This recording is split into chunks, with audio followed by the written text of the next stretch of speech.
My name is Dawn. I'm sitting on a subway bench, watching the trains come and go. The platform is quiet for a Saturday night. My phone buzzes with a final update. The company my sister works for is in free fall, its future uncertain.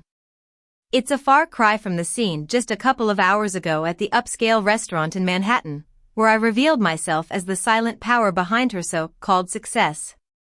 The restaurant was Le Chateau d'Or, a place where prices aren't on the menu, a sign that if you have to ask, you can't afford it.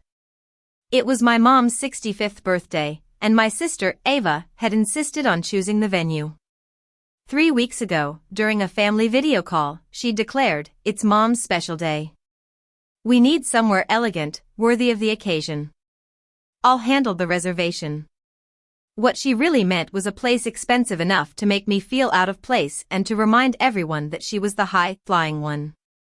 I sat at the table's corner in a well-worn black blazer I'd had for 8 years. Around me, my family was decked out in designer finery. Ava wore a Versace gown that probably cost more than a small car. Her husband, Ethan, had a Rolex on his wrist and matching Gucci cufflinks. My younger brother, Leo, had arrived in an Armani suit. I looked like I'd stepped out of a thrift store catalog, an image I'd maintained for the past 9 years. As the second bottle of a $500 Burgundy wine arrived, selected by Ethan with a show of expertise, Ava turned to me and said, "Still doing that internet thing, Dawn?" The table fell silent, that familiar pause before one of Ava's carefully crafted put-downs. "Yes," I replied simply. "Still at it."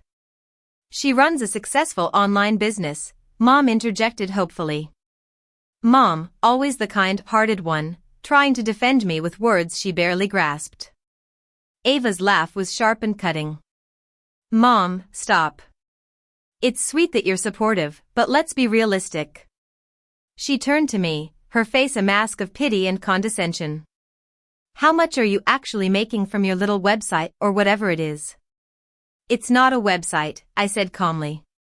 "It's an investment and venture capital firm." Ethan snorted into his wine. "A venture capital firm? That's a good one." Ava patted my hand, making me feel like a child again. "Dawn, there's no shame in admitting you're still figuring things out. You're what, in your early 30s? Most people your age have stable jobs. Your attempt at entrepreneurship is cute, though." "I'm 32, I corrected quietly. "Right. 32. Still so young," she said, sipping her wine. "Ethan and I were talking. If you need help, we might be able to get you an interview at my company. Maybe in admin or as an assistant to a junior manager." Ava was 38. She graduated from Harvard Business School 6 years ago and joined a tech startup called Cybertech, a data analytics platform for large corporations. Her MBA and connections had landed her a VP of Business Development role, and she'd spent the past 6 years flaunting her success. Cybertech had raised $450 million across 4 funding rounds. Ava had been featured in Fortune 40 Under 40, spoke at industry conferences, and constantly posted on LinkedIn about innovation and growth. What she didn't know was that I'd been Cybertech's largest investor since Series A. "That's generous," I said, cutting into my $90 steak. "But I'm content with my current work." Leo chimed in, his loyalty to me vanishing at Ava's approving look. "Come on, Dawn. Mom's right. You're still living in that studio in Brooklyn. When are you going to get serious about your career?" "I like my apartment," I replied. It was true. The 700-square-foot studio near Prospect Park cost me $2,000 a month and was close to the subway. Perfect cover for someone managing a $750 million investment portfolio, Ava said. "You like it because you can't afford anything better." Which is okay. Not everyone can be high earners. Some people are just more practical. Ethan leaned forward, clearly enjoying the moment. "Ava told me you asked to borrow money for rent last year." I remember you had $1,500 in June 2025 when you were reallocating capital to some new startups. You paid Ava back in 2 weeks, but she'd never let me forget it. I paid you back, I said quietly. Of course you did. I'm not saying you're irresponsible. I'm saying you're clearly struggling, Ava said, her voice dripping with false concern. The gig economy is tough. Internet businesses rarely succeed. Mom tried again. Ava, Dawn is doing fine. She seems happy. Mom, I love you, but you don't understand business, Ava said, setting down her fork. Dawn has been building her internet business for 9 years.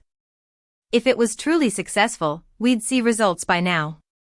Real businesses grow, generate revenue, and create wealth. Look at us. Ethan is a partner at his law firm. Leo just made VP at a big bank. I'm running business development for a company worth over $1 billion. We're contributing to the economy. We're building real things. And Dawn. Ethan paused dramatically. What exactly do you do again? I identify promising startups and provide capital in exchange for equity. Then I help them scale, I said, keeping my voice steady. Ava laughed out loud. With what capital? You borrowed $1,500 from me for rent. How can you invest in anything? Just then, the waiter arrived with desserts, creme brulee, chocolate mousse, and a cheese platter. Another $300 on the bill, which Ethan made a show of paying. This is on us, Ava announced.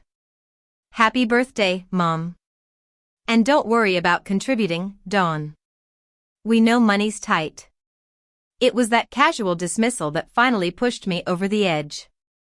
Not the years of mockery or the condescension, I'd grown used to those.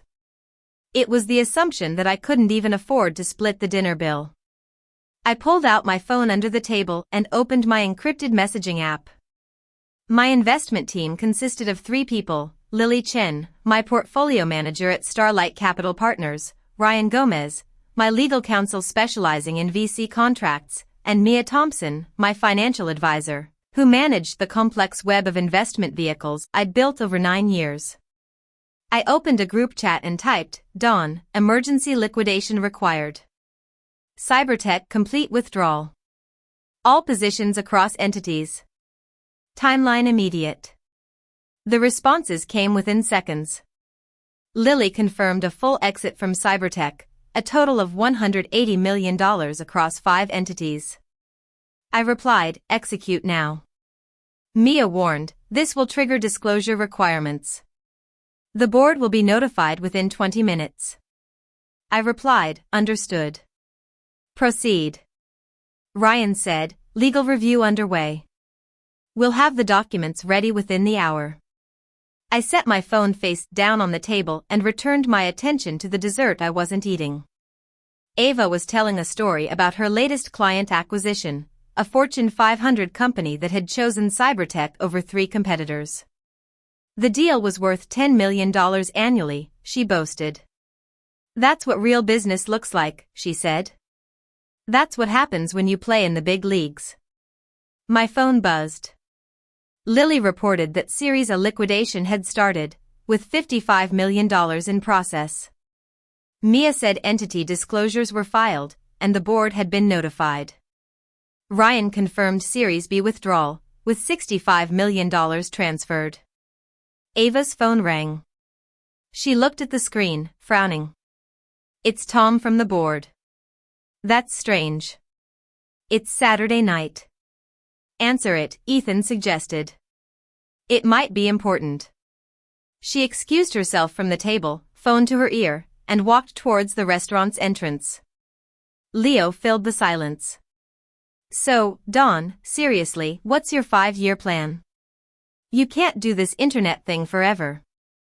Why not? I asked. Because it's not sustainable. You need stability, benefits, a 401k. You need to join the real world, he said. The real world? I repeated. You know what I mean. Corporate America, actual companies with proper structures. What you're doing is just playing pretend. My phone buzzed again. Lily reported that Series C liquidation was complete, with $40 million transferred and a total of $180 million withdrawn. Mia said the Cybertech board had been briefed, and Ryan confirmed that all positions were cleared, with zero remaining equity in Cybertech across all entities. Through the restaurant's large windows, I could see Ava pacing on the sidewalk, gesturing wildly as she talked on the phone. Her face was turning pale. Ethan's phone rang next, then Leo's, and surprisingly, Mom's. "What in the world?" Mom said, looking at her screen. "It's Ava calling me, but she's right outside." Ethan answered his phone. "Babe, what's going on?" We couldn't hear Ava's response, but we watched Ethan's expression change from confusion to shock to horror in a matter of seconds. "That's impossible," he said into the phone. "There must be a mistake. Hold on. I'm coming out." He rushed to the door. Leo's phone kept ringing. He answered it, his confusion growing. "Sis, slow down. What do you mean liquidation?" I sat quietly, finishing my water.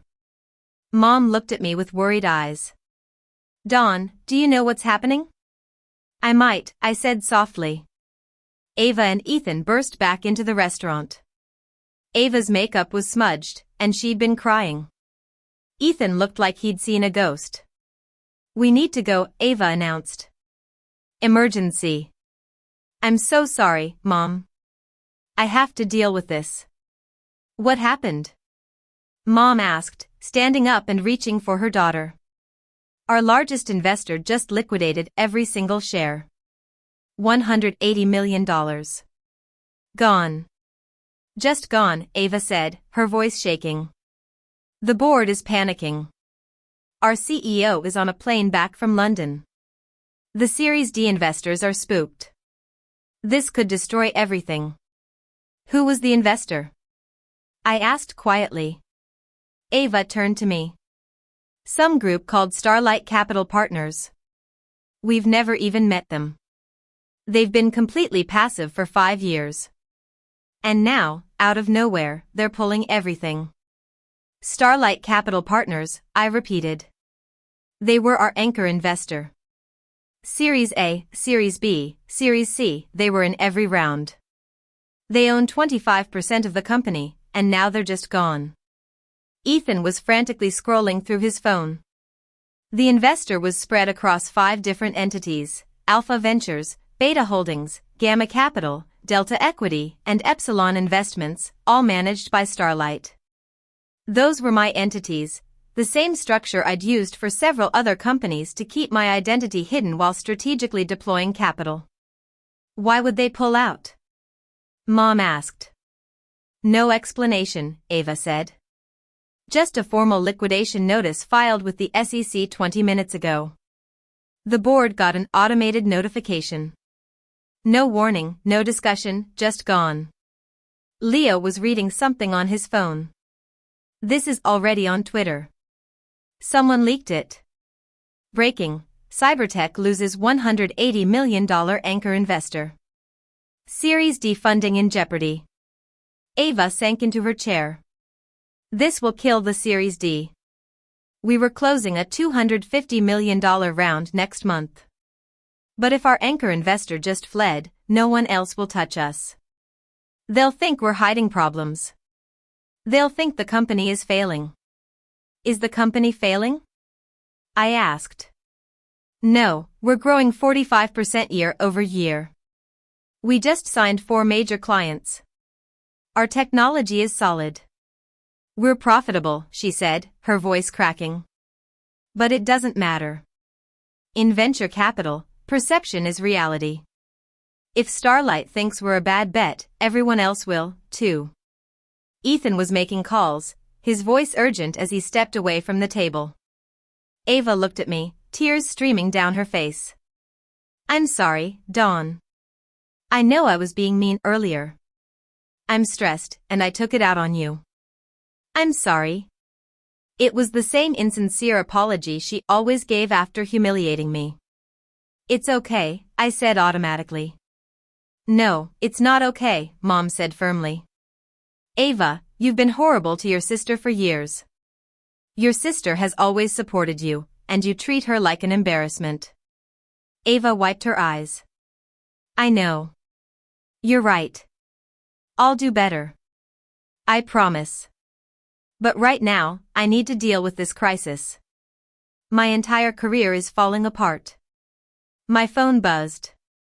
Lily reported that Cybertecha's stock price was down 20% in after-hours trading, and the news was spreading fast. Mia said 3 Series D investors had already pulled out, with $70 million withdrawn from the round. Ryan said the company had requested an emergency meeting with Starlight to understand the withdrawal. I looked at Ava's tear-stained face, at Ethan's panicked expression, and at Leo's shocked silence. For 9 years, I'd carefully built a $750 million portfolio while living in a Brooklyn studio and wearing the same blazer to family dinners. For 9 years, I'd endured Ava's condescension and mockery while secretly funding the very company she used to prove her superiority. "Ava," I said quietly. "Do you want to know why Starlight pulled out?" She turned to me, desperate. "Do you know something? Did you hear something? Your internet business stuff. Do you know people in VC?" "I know a few," I said. "Can you help? Can you make some calls? I know we don't have the best relationship, but you're my sister. If you know anyone who might invest or who might talk to Starlight." "I don't need to call Starlight," I interrupted. "I am Starlight." The table went silent. Ava's expression shifted from confusion to disbelief to horror as she processed what I'd said. "What?" I pulled up my phone and opened the Starlight Capital Partners dashboard, the same one I'd shown to other companies. It detailed every investment, every entity, every dollar. Starlight Capital Partners, principal investor Don Miller. Total assets under management $750,234,567. Recent transaction, Cybertech Incorporated, complete liquidation. Alpha Ventures LLC, $55,300,000. Beta Holdings LP, $65,200,000. Gamma Capital Partners, $30,500,000. Delta Equity Group, $20,100,000. Epsilon Investments, $9,400,000. Total withdrawal, $180,500,000. Status, complete. I connected my phone to the restaurant's display screen, the same one they'd used to show photos of Mom throughout the evening. The portfolio filled the wall-sized display. Ava stood up slowly and walked towards the screen as if in a trance. That says your name." "Yes, but that's not possible." "You asked me for rent money," she stammered. "I borrowed $1,500 as a test," I said calmly. "I wanted to see if you'd lord it over me." "You did." Ethan was staring at the display. "You have $750 million. Give or take." "The crypto holdings fluctuate," I said. Leo's voice was barely a whisper. "You were Cybertecha's largest investor. 4 years ago, Ava came to me, not knowing who I was, and told me about this exciting startup she'd just joined. She said they were raising $60 million. She said it was a great opportunity for real investors. I pulled up the Series A documents and invested $55. $3 million through Alpha Ventures.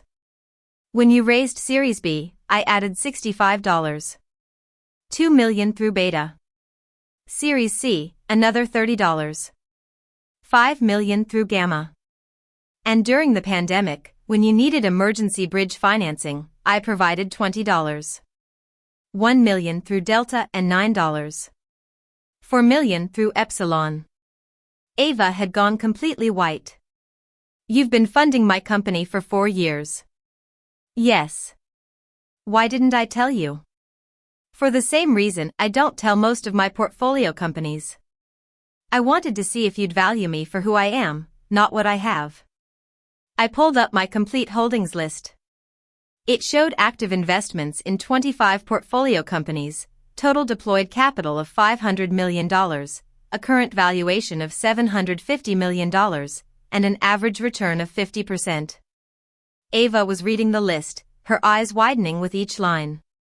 You invested in Uber, Airbnb, and oh my god, you were in the Spotify round before the big expansion. Early investor, made a fortune on the exit. Ethan collapsed into his chair. How is this possible? How does someone living in Brooklyn with an old car have $750 million? I started at 23, I explained. I sold my first company, a blockchain-based supply chain platform, to Amazon for $20 million. I invested most of it in early-stage startups. Bitcoin in 2014 returned 5,000%. Ethereum in 2016 returned 1,500%. I made smart bets on emerging technologies and compounded my returns. At 24, I was managing $60 million. At 26, $250 million. By 28, I crossed $500 million.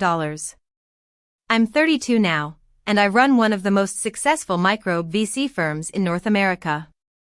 Mom had tears in her eyes. Dawn, why didn't you tell us? Because I wanted you to love me for me, not for the money. And I wanted to see if my family would respect my work based on its merits, not my bank balance. You, Ava, have spent 9 years telling me my internet business was a joke, that I was playing.